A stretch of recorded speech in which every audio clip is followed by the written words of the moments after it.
देखिए, आपका दिल जिस बात से बहुतायत से भरा हुआ है, तो वही आपके मुंह से निकलता है और वो खतरनाक होता है।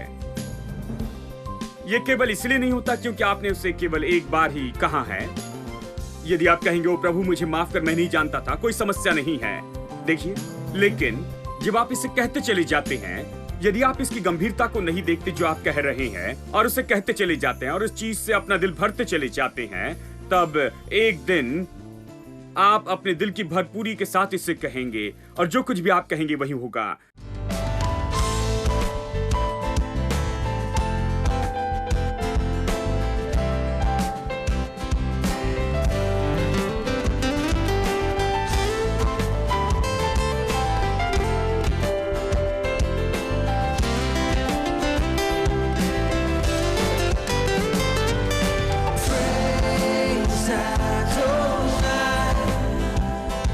From the rising of the sun to the end of every day, praise Adonai. All the nations of the earth, all the angels and the saints sing praise Adonai. From the rising of the sun to the end of every day, praise Adonai. All the nations of the earth, all the angels and the saints sing.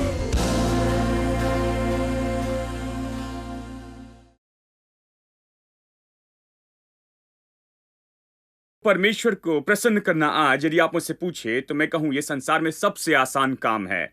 मुझे बस यही करना है कि बस उस पर विश्वास करते चले जाना है। मुझे केवल विश्वास करना है। परमेश्वर ने जो कहा उस पर विश्वास करना है। जो वो कहता है उस पर भरोसा करे, जो वो कहता है उसे स्थान दे, बाकी सब दूर कर दे और उसके वचन को स्थान दे। जो कहता है उसे स्थान दे, यही परमेश्वर को प्रसन्न करता है। अब ये कहता है परमेश्वर उनसे प्रसन्न नहीं था, इसका ये मतलब नहीं कि परमेश्वर उनसे शत्रुता में था। जानते हैं, वो उनसे नफरत करता था या ऐसा कुछ नहीं। वो उनके व्यवहार से प्रसन्न नहीं था क्योंकि उसने उनसे बातें की, उन्हें छुटकारा दिया, उनके लिए भलाई दिखाई, उनके लिए चमत्कार किए, समय समय पर उनकी मदद की थी और उन्हें चिन्ह और चमत्कार दिखाए थे। लेकिन उन्होंने विश्वास नहीं किया, समर्पण नहीं किया, भरोसा नहीं किया, इसलिए परमेश्वर प्रसन्न नहीं था। और ये कहता है कि वो जंगल में नाश हो गए। वास्तव में इसका मतलब है कि वो खत्म हो गए। ये बहुत ही गंभीर बात है सोचने के लिए। वो पूरी तरह से नाश हो गए। अब परमेश्वर पर दोष नहीं लगा सकते। परमेश्वर ने उनसे कहा, मैं तुम्हें बड़े और अच्छे देश में ले जाऊंगा जहां दूध और मधु की धाराएं बहती है। वो उन्हें कभी नाश नहीं करना चाहता था। परमेश्वर की इच्छा उन्हें नाश करने की नहीं थी। जानते हैं, उनके नाश होने के लिए प्रभु पर दोष नहीं लगा सकते हैं। उनके विश्वास ने उन्हें नाश किया। उनके अविश्वास के कारण ही वो नाश हुए।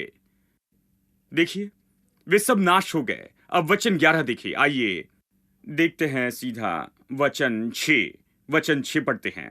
अब ये बातें हमारे लिए दृष्टांत ठहरी। क्या आप विश्वास कर सकते हैं ये बात हमारे लिए दृष्टांत ठहरी? जब आप पुराने नियम को पढ़ते हैं तो इसे अच्छे से पढ़ें। इससे कोई मैथोलॉजिकल जैसे नहीं पढ़ते जाएं। ये कि किसी समय हुआ था, बहुत बहुत साल पहले एक राजा था। जानते हैं, इस प्रकार से नहीं। आपको इससे असलियत के जैसे पढ़ते चले जाना है। यह असलियत है। इसे क्यों लिखा गया है? कुछ लोग कहते हो, भाई मुझे पुराना नियम पढ़ना बोरिंग लगता है, मैं केवल नया नियम पढ़ता हूं। प्रभु की स्तुति। नहीं आप गलत है। पुराना नियम हमारे उदाहरण के लिए लिखा गया है। जानते हैं, इसमें बहुत कुछ है, इसलिए मैं इसे बताते जाता हूं। मुझे पुराने नियम से देखते जाना है। निर्गमन और गिनती की किताब से मुझे देखना जरूरी है। जिन किताबों को आप कभी बोर समझते हैं, वही किताबें आपको असल में सिखाती है कि आत्मिक जीवन क्या है, क्योंकि ये सब कुछ हमारे उदाहरण के लिए दिया गया है। ये सच में वहां पर बताता है। ये बातें हमारे लिए दृष्टांत ठहरी कि जैसे उन्होंने लालच किया, वैसे हम बुरी वस्तुओं का लालच न करें। ठीक है, ये सब उदाहरण है ताकि हम इससे जानें। इसलिए हमें सीखने के लिए बहुत कुछ है। इसलिए जब आप पुराने नियम को पढ़ते हैं तो आप इसे सीखने के स्वभाव से पढ़ते जाएं। आप देखें कि इन लोगों के साथ क्या हुआ। क्यों? परमेश्वर ने अपने शक्तिशाली हाथों से इन्हें खींचकर मिस्र से निकाला। परमेश्वर ने चमत्कार किए, फिर भी वो जंगल में नाश हुए। क्या गलत हुआ? दरअसल उन्होंने क्या किया, इन बातों को हम देखेंगे अगले कुछ हफ्तों में। उन्होंने क्या किया, मतलब वो क्या भयानक हो सकता है जो उन्होंने किया। क्या ये संभव है कि आज भी हम बिल्कुल वैसे ही करें? क्या ये संभव है कि परमेश्वर आज हमें पाप और शर्मिंदगी से निकाले और पाप और शैतान की गुलामी से बाहर निकाले और हमें बाहर निकाले, और फिर भी परमेश्वर की योजना और उद्देश्य को अपने जीवन में हम पूरा नहीं कर सकते हैं? हम केवल नाम के विश्वासी होते हैं, केवल धर्म के विश्वासी हैं, हम केवल क्रियाओं से विश्वासी हैं और कभी भी उस स्थान पर नहीं पहुंचते हैं जहां परमेश्वर चाहता है कि हम पहुंच जाएं। देखिए, बहुत से लोगों में यही समस्या है। वो उद्धार पाते हैं, छुटकारा पाते हैं, निकाले जाते हैं। हाँ, एक दिन वो मर जाएंगे और स्वर्ग में चले जाएंगे, ये सब, लेकिन इस संसार में क्या उन्होंने अपने लक्ष्य को पूरा किया है? क्या वो उस स्थान तक पहुंचे हैं जिसे परमेश्वर ने उनके लिए रखा? क्या वो उस दूध और मधु के देश में पहुंचे हैं? क्या वो परमेश्वर की बहुतायत में आए हैं? क्या वो परमेश्वर की बहुतायत की शांति जानते हैं, बहुतायत का जीवन? क्या उन्होंने परमेश्वर के बहुतायत के जीवन को जाना? क्या उन्होंने इसे जाना? बहुत से लोग, मैं आपको बताऊं, वो मुश्किल से भरे हुए रास्ते पर है, केवल मुश्किलों में जीते हैं अपने पूरे जीवन भर। अविश्वास के कारण ही वे कभी वहां नहीं पहुंच सकते। रविवार को शाम को मैं इस बारे में सिखा रहा हूं। जानते हैं कैसे?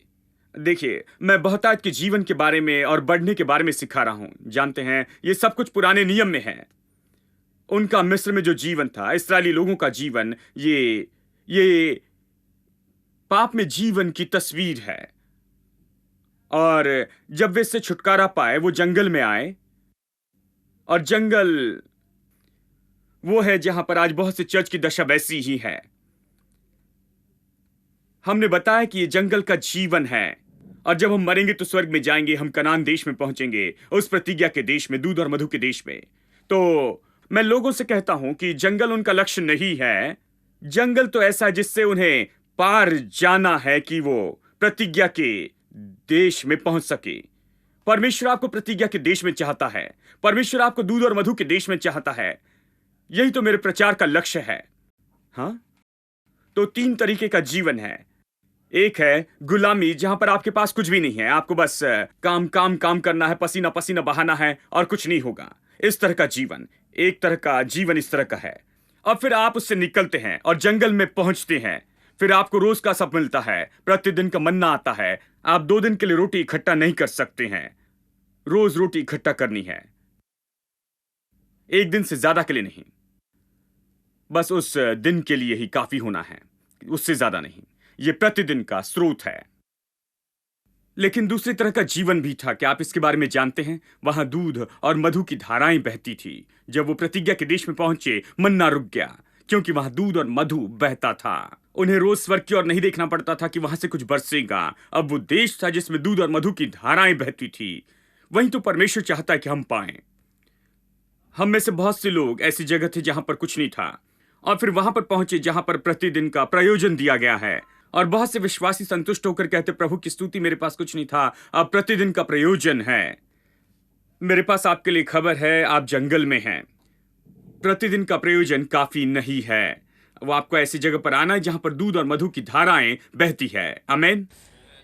देखिए, ये एक बात है, यही तस्वीर है जो पौलुस कहता है कि ये सब उदाहरण हैं। हमें वहीं पर नहीं रहना है, हमें प्रतिज्ञा के देश को नहीं खोना है। आइए वचन 11 देखते हैं। परंतु ये सब बातें जो उन पर पड़ी दृष्टांत की रीति पर थी, वे हमारी चेतावनी के लिए जो जगत के अंतिम समय में रहते हैं लिखी गई है। अब अंतिम दिनों में हम जी रहे हैं, हमें इस पर ध्यान देना चाहिए, क्योंकि हम परमेश्वर के लक्ष्य और उद्देश्य को अपने जीवन में चूकना नहीं चाहते हैं। वो कहता है फिर वचन 13, तुम किसी ऐसी परीक्षा में नहीं पड़े जो मनुष्य के सहन से बाहर हो। परमेश्वर विश्वास योग्य है। वचन ये जानते हैं लोग, लेकिन संदर्भ में नहीं जानते। इस संदर्भ को सुनिए जो दिया गया है। ये कहता है कि कैसे उन लोगों ने परमेश्वर की परीक्षा ली और कैसे इन लोगों ने परमेश्वर पर विश्वास नहीं किया। ये सब हमारे सीखने के लिए है, हम लोग जो अंतिम दिनों में हैं। और फिर ये कहता है, तुम किसी ऐसी परीक्षा में नहीं पड़े जो मनुष्य के सहने से बाहर है। परमेश्वर विश्वास योग्य और तुम्हारे सामर्थ से बाहर परीक्षा में न पड़ने देगा, वरन परीक्षा के साथ निकास भी करेगा कि तुम सह सको। तुम सह सको किसके बारे में कह रहा है? क्या आपने कभी ऐसे लोगों को देखा जो कहते हो, ओ भाई देखिए, आप विश्वास और संदेह के बारे में बता रहे हैं, लेकिन मैं क्या करूं, मेरी परिस्थिति ऐसी है, मैं कुछ नहीं कर सकता। मैंने बहुत कोशिश की और मैं इन सब बातों में से होकर गया, और आप क्या चाहते हैं कि मैं क्या करूं? जो कुछ भी मेरे साथ में हुआ है, इसके कारण मैं अविश्वासी हो रहा हूं। जीवन बहुत ही नकारात्मक हो गया है। मेरे साथ कुछ अच्छा नहीं हो रहा है। जानते हैं, सारी नकारात्मक बातें मेरे साथ हो रही है, इसलिए मैं विश्वास करने की कोशिश करते जा रहा हूं, लेकिन विश्वास नहीं कर पा रहा हूं। मैं केवल अविश्वास कर सकता हूं। आप क्या चाहते कि मैं करूं? जीवन इसी तरह का है। परमेश्वर कहता नहीं, क्योंकि यीशु की हर तरह से परीक्षा हुई, जैसे आपकी और मेरी इस संसार में परीक्षा होती है। इस संदर्भ के अनुसार सबसे बड़ी परीक्षा है संदेह करने की। यह परीक्षा विश्वास करने की। परमेश्वर कहता है यहां पर पौलुस के द्वारा, वो कहता है अविश्वास की यह परीक्षा ऐसी परीक्षा है जो सबके साथ होती है। बहुत से लोग सोचते हैं केवल मैं ही हूं जिसके साथ ऐसी परीक्षा होती है। नहीं नहीं, सबकी ऐसी परीक्षा होती है, लेकिन परमेश्वर कहता है परीक्षा में ही मैं निकास का मार्ग भी रखूंगा। यह कहता है कि यह परीक्षा कि आप अविश्वास में चले जाए, इसके लिए कोई बहाना नहीं होना चाहिए। अपने अविश्वास का बहाना न बनाएं, क्योंकि तुम्हारी हर समय अविश्वास करने के लिए परीक्षा होती है। परमेश्वर आपको बचाने का मार्ग दिखाएगा। बहुत से लोग सोचते हैं कि अविश्वास करने के अलावा अब उनके पास कोई रास्ता नहीं है, क्योंकि मेरी परिस्थिति बहुत ही अलग है। भाई, आप क्या चाहते हैं कि मैं क्या करूं? मैं तो एक इंसान हूं। इस तरह के बहुत से गाने भी हैं। मैं केवल इंसान हूं। आप क्या चाहते हैं कि मैं क्या करूं? मैं तो केवल नहीं, बाइबल कहती नहीं। यीशु भी मनुष्य था। उसने ईश्वरत्व को छोड़ दिया और ईश्वरत्व को दूर करके मनुष्य के रूप में संसार में आया और हर तरह से उसकी परीक्षा की गई, फिर भी उसने पाप नहीं किया। यह सबसे बड़ा पाप है, अविश्वास करना। उसकी परीक्षा हुई लेकिन उसने पाप नहीं किया। तो यह न कहे कि मैं तो केवल इंसान हूं। मनुष्यों के लिए बाइबल कहती है कि मैं तुम्हें तुम्हारी सहन शक्ति से बाहर परीक्षा में पड़ने नहीं दूंगा और तुम इसे सह पाओगे। और इसके साथ वो आपको बचाव का मार्ग भी देता है। तो फिर अविश्वास करने के लिए कोई बहाना नहीं चलेगा। अविश्वास के लिए आप कोई बहाना न बनाएं। हेलो, सब लोग कहे कोई बहाना नहीं अविश्वास के लिए, क्योंकि परमेश्वर आपके साथ में है। वो आपकी मदद करेगा। सबसे पहले आपको ये मानना होगा। आपको जाकर ये नहीं कहना ओ भाई ये इसी तरह से, नहीं नहीं नहीं, मैं तो केवल इंसान हूं। नहीं, आप केवल इंसान नहीं, आप में परमेश्वर है जो आपकी मदद कर सकता है उन परिस्थितियों में, ताकि आप अविश्वास न करें। क्योंकि आप मनुष्य है, लेकिन यदि आप अविश्वास करेंगे, अविश्वास आपको नाश करेगा। विश्वास आपको वहां से उठाएगा जहां पे और वहां ले जाएगा जहां होना चाहिए। चाहे आपकी कोई भी समस्या क्यों ना हो, यह आपको उठाएगा और वहां पहुंचाएगा। यीशु आपका हीरो है। वो हमारा आदर्श है। हमें उसके पीछे चलना है। यीशु की ओर देखे, उसका दिल कैसे वो देखे। उसके पास कभी भी थोड़ा सा भी अविश्वास या संदेह नहीं था। थोड़ा भी नहीं था शक या अविश्वास। गत्समनी के बाग में वो उस भयानक पीड़ा के बारे में सोच रहा था जिसमें से होकर उसे जाना था। कोई साधारण सी मृत्यु नहीं थी। ये नहीं कि उसे मृत्यु आने वाली थी और डर गया था, ऐसा कुछ नहीं नहीं नहीं, ये कुछ ज्यादा ही था। जानते हैं, और वो परमेश्वर के सामने रोकर कहता है, पिता यदि तेरी इच्छा है, यदि ये संभव है, यदि ये संभव है तो इस कटोरे को मेरे सामने से दूर कर। लेकिन फिर वो कहता है फिर भी मेरी इच्छा नहीं, लेकिन तेरी इच्छा पूरी हो। तेरी इच्छा। देखिए उसके दिल को, देखिए उसके जीवन में सबसे मुश्किल समय में भी, सबसे ज्यादा मुश्किल परिस्थिति में भी वो केवल परमेश्वर की इच्छा को खोजता है।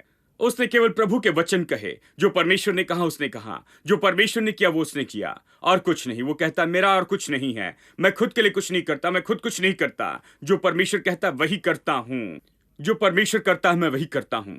और इसीलिए उसका दिल सच में शुद्ध दिल था, विश्वास का। जब उसने उस पेड़ से कहा, 24 घंटे में ही वो पेड़ सूख गया।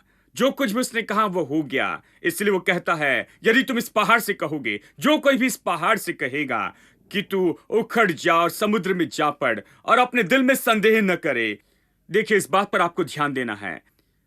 यह केवल कहना ही नहीं है, लेकिन अपने दिल में संदेह न करे, लेकिन विश्वास करे कि जो कुछ कहता है वो पूरा हो जाएगा। तो वो जो कुछ कहता है वही पूरा हो जाएगा। देखिए दिल है जो वचन उत्पन्न करता। यदि ये दिल से आता है तो ये परिणाम भी लाएगा। हां, यानी यीशु की ओर देखिए, उसके पास में विश्वास का दिल था। मृत्यु के समय में भी, आखिरी सांस जो वो ले रहा था, उसने उसने पिता से कहा, मैं अपनी आत्मा तेरे हाथ में सौंप देता हूं मेरे पिता। मरने का अद्भुत तरीका। उसने ये नहीं कहा, ओ मैं, इन लोगों ने मेरे साथ कितना बुरा किया है, जानते हैं? नहीं, उसने कहा पिता। वो पिता से बातें कर रहा था, आखिरी सांस लेते हुए कह रहा था, मैं अपनी आत्मा तेरे हाथ में सौंपता हूं। जानते हैं क्यों? क्योंकि परमेश्वर जिसने मुझे भेजा है, उसने कहा कि तू जाकर मरना और मैं तुझे तीसरे दिन फिर जिलाऊंगा। तो कहता है, प्रभु मैं अपनी आत्मा तुझे सौंपता हूं, तीसरे दिन मुझे फिर जिलाना। मैं मरता हूं, तुझ पर विश्वास करता हूं, तुझ पर भरोसा करता हूं कि तू मुझे फिर से तेरे हाथ में मैं अपनी आत्मा सौंपता हूं। मृत्यु के समय में भी वो विश्वास के साथ मरा। यानी अविश्वास के लिए कोई बहाना नहीं है। अब मेरे साथ निकाले पहला तिमोथी अध्याय 1 वचन 12। मैं अपने प्रभु यीशु मसीह का, जिसने मुझे सामर्थ्य दी है, धन्यवाद करता हूं कि उसने मुझे विश्वास योग्य समझकर अपनी सेवकाई के लिए ठहराया।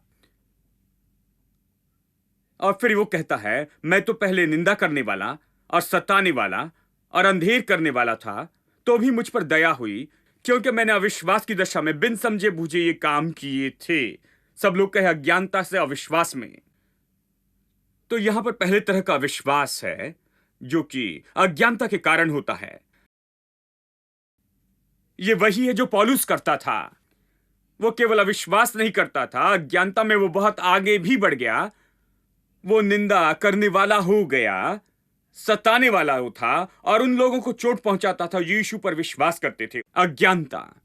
वो काफी पढ़ा लिखा व्यक्ति था, उसने बाइबल भी पढ़ी थी, लेकिन परमेश्वर के पुत्र को नहीं जानता था। वो अनजान था। एक दिन यीशु ने उसे दर्शन दिया, उसने उससे बातें की और पौलुस ने उद्धार पाया। बाइबल कहती तुरंत ही, उसी वक्त। कल तक वो विश्वासी को सताता रहा, विश्वासी को मारता रहा, लेकिन बाइबल कहती कि उसी वक्त वो प्रचार करने लगा कि यही मसीह है जो इस दुनिया में आने वाला था। ये यीशु परमेश्वर का पुत्र है। सबको प्रचार करने लगा, सबसे बड़ा प्रचारक बना नए नियम की कलीसिया का। पौलुस मुझे पसंद है। वो निंदा करने वाला था, सताने वाला था, अंधेर करने वाला था। क्यों? अविश्वास के कारण। यह अविश्वास कहां से आया? यह अज्ञानता से आया था। वो कहता है कि मुझ पर दया हुई क्योंकि मैंने इसे अज्ञानता से किया था। यह एक तरह का अविश्वास है। और दूसरा विश्वास को देखिए, वो यहां पर नहीं होना चाहिए। इब्रानियों अध्याय 3 और वचन 7 से आगे पढ़ता हूं।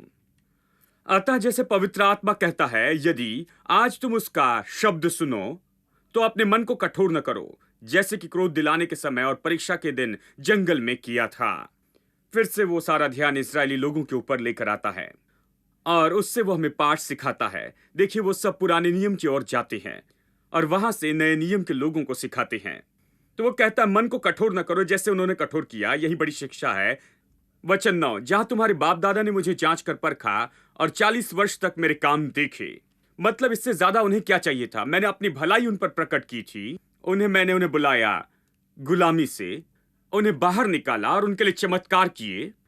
मैंने उनके सामने खुद को साबित किया। परमेश्वर कहता है, तुम्हारे बाप दादा ने मुझे जांच कर परखा और 40 वर्ष तक मेरे काम देखे। उन्होंने इसे देखा, उन्होंने इसे चखा, परमेश्वर के चमत्कारों को देखा। वो वहीं पर थे जब परमेश्वर ने चमत्कार किए। लाल समुद्र में से वो बाहर निकल आए। कैसे वो लाल समुद्र से बाहर आए और फिर भी मन में नहीं बदले? ये कैसे हुआ कि इतने चमत्कार हुए, जैसे चट्टान में से पानी निकलना और हर दिन स्वर्ग में से ऊपर से मन्ना बरसना। हर दिन उसे खाते हैं और फिर भी नहीं सोचते कि परमेश्वर चमत्कार कर सकता है। क्या आप विश्वास करेंगे? मतलब वो हर दिन मन्ना खा रहे थे और ये मन्ना कोई रेस्टोरेंट में नहीं बन रहा था, किसी ने पैकेट में डालकर उन तक नहीं लाया। हर दिन स्वर्गीय परमेश्वर उनके लिए स्वर्ग से इसे बरसाता था। अविश्वसनीय। और आप बाहर जाकर रोज उसे पाते थे। बिल्कुल समय पर डिलीवरी होती थी, कभी देरी नहीं हुई। कोई ट्रैफिक जाम नहीं था, कोई हड़ताल इसे रोक नहीं सकती थी। यदि सारे ट्रक रुक जाते तो भी परमेश्वर स्वर्ग से बरसाता। सटीकता से डिलीवरी हर दिन। आप बाहर जाकर दिन भर के लिए उसे लेते, खाते और हर दिन उस चमत्कारी रीति से उसे खाते थे और चमत्कार से पानी पाकर उसे पीते और फिर भी विश्वास नहीं करते थे। हाँ, ये दूसरे तरह का विश्वास है। ये तो मन की कठोरता के कारण आया अविश्वास है। यहीं पर तो लोगों ने विश्वास न करने का चुनाव किया था। लोगों ने अपने मन को कठोर कर दिया। उन्होंने चखा और देखा परमेश्वर भला है। वो वहां पर थे। उन्होंने परमेश्वर को जांचा और परखा। अपने जीवन पर परमेश्वर की भलाई को जानते थे। परमेश्वर ने उन्हें बहुतायत से दिया था। उन्होंने आशीष पाई। क्या आप कल्पना कर सकते हैं? वो खाना खा रहे थे जो हर दिन सीधा स्वर्ग से आता था। जानते हैं? और फिर भी परमेश्वर का इनकार किया। जानते हैं उन्होंने क्या कहा? हमारे पास मिस्र में अच्छा खाना था। क्या तू हमें यहां पर मरने के लिए लाया है? परमेश्वर कहता, उन्होंने मुझे 10 बार परखा। आप जानते हैं परखना क्या है?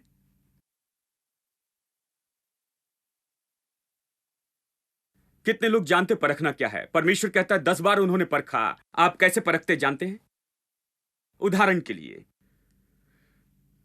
अगर आपकी किसी व्यक्ति के साथ गलतफहमी होती है और आप बहुत गुस्से में बहस करते हैं और आप गुस्से में आ जाते हैं, बहुत गुस्से में, और वो व्यक्ति कहता है, देखता हूं क्या थप्पड़ मार सकते हो, तो आप क्या कहते हैं? मेरी परीक्षा न लो। ठीक है, देखो सब इसे समझ रहे हैं। मेरी परीक्षा न लो, क्योंकि मेरा शरीर पिछले 15 मिनट से यही कह रहा है कि तुम्हारे सिर से लेकर पैर तक तुम्हें मारते चले जाऊं। मेरी परीक्षा मत लेना। और वो व्यक्ति कहता, चलो देखता हूं। मेरी परीक्षा मत लो। उन्होंने परमेश्वर के साथ यही किया। परमेश्वर ने कहा 10 बार उन्होंने मुझे परखा। परमेश्वर ने कहा मुझे मत परखो। आप परमेश्वर के साथ इस तरह नहीं कर सकते। वो सर्व सामर्थी प्रभु है दोस्तों। और ये बात जानते हैं, ये मनुष्य परमेश्वर को चुनौती दे रहे थे। सर्वशक्ति मान परमेश्वर को बार बार उन्होंने उसे परखा। परमेश्वर कहता मुझे मत परखो, कमान। आखिरी बार तुम इस तरह से कहना बस। लेकिन वो कहते, ओ अच्छा होता कि हम यहीं पर मर जाते। तू हमें यहां पर मरने के लिए लाया है क्या? अपने मुंह से मृत्यु की भाषा बोल रहे थे। मुंह में मृत्यु थी। देखिए देखिए, प्रभु की व्यवस्था ऐसे काम करती है, बहुतायत से। सब लोग कहे बहुतायत से। हमने पिछले हफ्ते इसे देखा है ना, बहुतायत शब्द। अब आपने, क्योंकि बस पिछले 20 साल में एक बार आपने कहा कि अच्छा होता कि मैं मर जाता। आप नहीं मरेंगे। लेकिन यदि आप हमेशा कहते हैं अच्छा होता कि मैं मर जाता, मैं जीना नहीं चाहता, काश ऐसा होता कि मर जाता, काश मेरा जीवन खत्म हो जाता, यदि आप ऐसे कहते रहेंगे, तब क्या होगा? तब दिल इसकी बहुतायत से भर जाता है। देखिए, आपका दिल जिस बात से बहुतायत से भरा हुआ है, तो वही आपके मुंह से निकलता है, और वो खतरनाक होता है। यह केवल इसलिए नहीं होता क्योंकि आपने उसे केवल एक बार ही कहा है। यदि आप कहेंगे ओ प्रभु मुझे माफ कर, मैं नहीं जानता था, कोई समस्या नहीं है। देखिए, लेकिन जब आप इसे कहते चले जाते हैं, यदि आप इसकी गंभीरता को नहीं देखते जो आप कह रहे हैं, और उसे कहते चले जाते हैं और उस चीज से अपना दिल भरते चले जाते हैं, तब एक दिन आप अपने दिल की भरपूरी के साथ इसे कहेंगे, और जो कुछ भी आप कहेंगे वही होगा। Every day with you, Lord, sweeter than the day before. Every day with you, Lord, sweeter than the day before. Every morning I will worship, every evening I'll adore. Every day with you, sweeter, sweeter than the day before.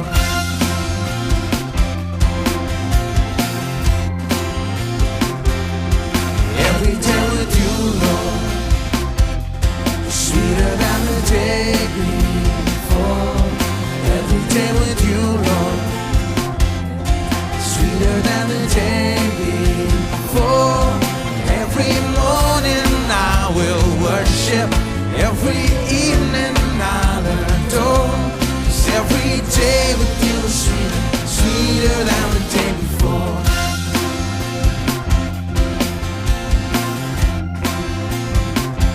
What a privilege to know you like I know you, to be loved like you love me. What an honor to worship, truly worship from this heart that you have freed. From the rising of the sun to the setting of the same. Every day with you, Lord, sweeter than the day before.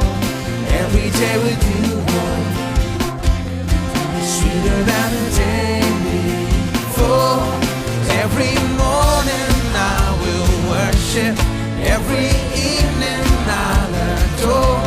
'Cause every day with you is sweeter, sweeter than the day before. What a wonder to live like. What a wonder to live like, really live like, overcoming anything.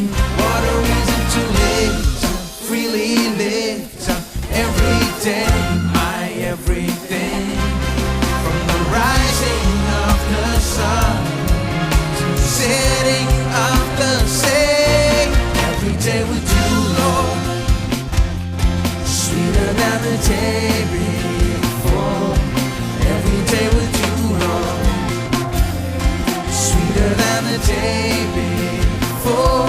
'Cause every morning I will worship, every evening I'll adore.